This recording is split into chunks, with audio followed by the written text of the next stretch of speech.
अभी आपने देखा होगा कि जो लोग प्रेमी युगल एक दूसरे से प्रेम की कस्में खाते हैं, प्रेम के वादे करते हैं, उनके शादी करने के बाद में कुछ ही समय बाद अधिकांशतः लोगों के बीच में तनाव की स्थिति आती है। वो देखते हैं कि वो प्रेम कहाँ चला गया, उसके लिए वो तनाव में रहते हैं। और कभी भी कुछ में ये भी देखने को मिलता है, एक दूसरे पर वो आक्षेप लगाने लगते हैं। कभी अत्यंत अलगाव की स्थिति आ जाती है। तो वास्तव में उनके बीच में कभी प्रेम था या नहीं था, इसके बारे में वो खुद भी सोचते हैं कि उनका चयन सही था या गलत था। वस्तुतः प्रेम में हमें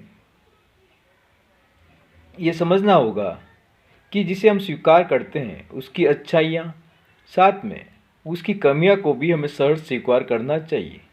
यदि हम चाहें कि हर व्यक्ति पूर्ण रूप से संपन्न हो, हमेशा हमारी केयर करता रहे, हमेशा हमारी ध्यान रखे, हम जब चाहें तब हंसें, हम जब चाहें तो वो खुश हो जाएं, हम जब चाहें तो वो करें, ये करें आदि आदि, ऐसा नहीं होता।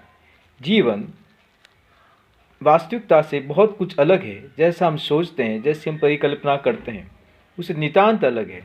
हमारी सोच से परे है उस जीवन की गहराई, ये समझना पड़ेगा। प्रेम प्रेम का मतलब, वास्तविक मतलब क्या है? प्रकृति हमसे विशुद्ध प्रेम करती है। प्रकृति जितना विशुद्ध प्रेम कोई व्यक्ति किसी से कर ही नहीं सकता। हवाएं बहती है, सतत रूप से बहती जा रही है। यदि हवा नहीं हो तो इस भूमंडल पे किसी भी प्राणी का जीना असंभव है। सूर्य नितांत रूप से चला आ रहा है, यदि वो नहीं हो तो हमारा जीवन असंभव है।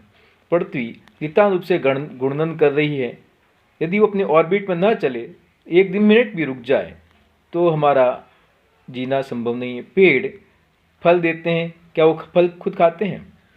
नहीं।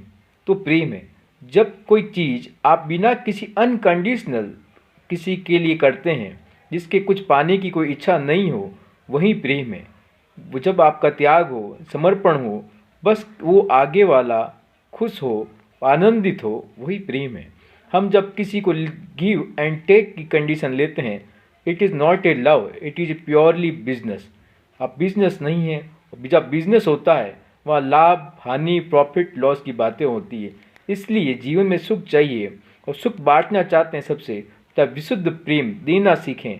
आपको मिले या ना मिले, उसके बारे में सोचना भी नहीं है। सोचते हैं तो आप, you are not a lover, you are a pure businessman. Thank you so much.